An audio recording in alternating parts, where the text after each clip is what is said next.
All right, let's play just one more clip. This is Andrew Ross Sorkin and Joe Kernan. They're really upset about the ad that apparently Elizabeth Warren is running about billionaires. And this is they're just shocked. Now, remember, Andrew Ross Sorkin is the guy who, when Occupy Wall Street happened, went down to cover Occupy Wall Street as a way of reporting back to CEOs and billionaires as to whether they should be afraid or not. And then he wrote about how he did that. Interesting reporting style, sort of like a private reporter, if you will. But here he is.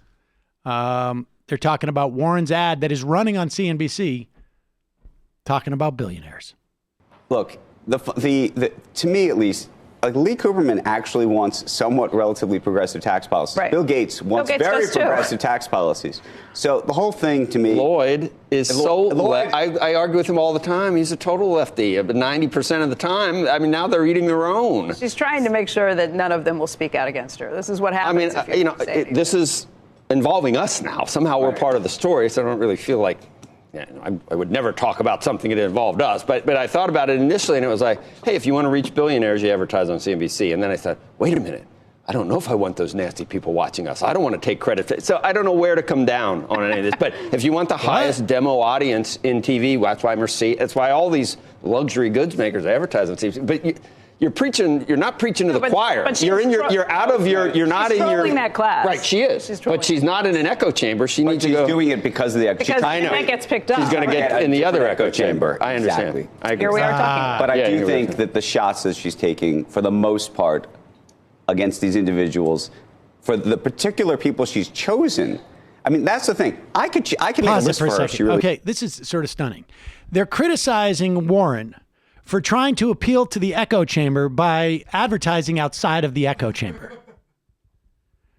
Sort of losing grip on what the idea of an echo chamber is. Yeah, the echo chamber of not billionaires. Right. And now he's going on saying, like, they're for progressive taxation. It's unbelievable the level of, like, they can't even understand the argument that's being made here.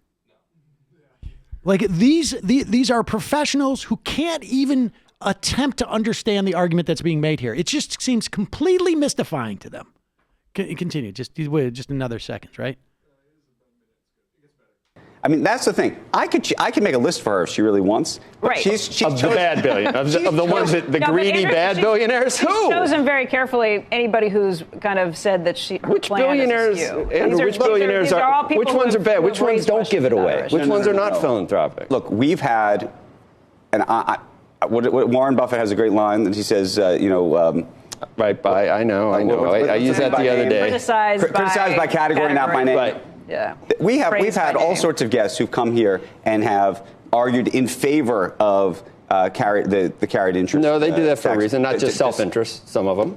And a lot of them have philosophical. All I'm saying is. And they have a lot of the guys that argue for carried interest. But with self-interest and whatnot. I'm just saying. No, I don't think it is self-interest. You think there's no self-interest. But I don't. All I'm suggesting is. Because they're giving it away anyway. There are people who are not on her political side who have argued for tax policies that are completely antithetical to what she thinks. And I'm shocked that she doesn't go after them.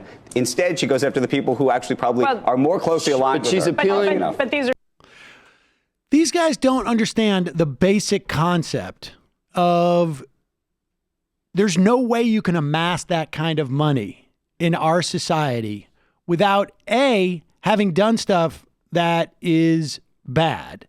But even if you accept that they did nothing, there was no sort of outsized pressure on government institutions. There was no breaking or bending of regulations. There was no distorting of markets to the detriment of other people. I mean, even if they just think that like it's just completely benign, the same way they go in to make money, they can't even understand that the sheer existence of individuals who control that much wealth and then, because of our system, control that much political power is problematic. It does affect your brain when you're taking that much shoe polish that you're consuming every day. Honestly, Like the booze, I would be very concerned about their physical and mental well-being. Also, for what it's worth, since Bill Gates made the giving pledge to give away all of his wealth, he was worth $53 billion. He's now worth over $100 billion. So that indicates what it means to give all your money to and people should philanthropy. understand, this is a zero-sum game to a large extent. If Bill Gates has all that money, that means the rest of us don't. And not just as individuals, but also as a society. And also, Warren doesn't even take the extremist, the position I take that there shouldn't be any billionaires. She That's just right. thinks their taxes should be raised. That's right. And she thinks that their wealth should be taxed Right, exactly, as well. yeah.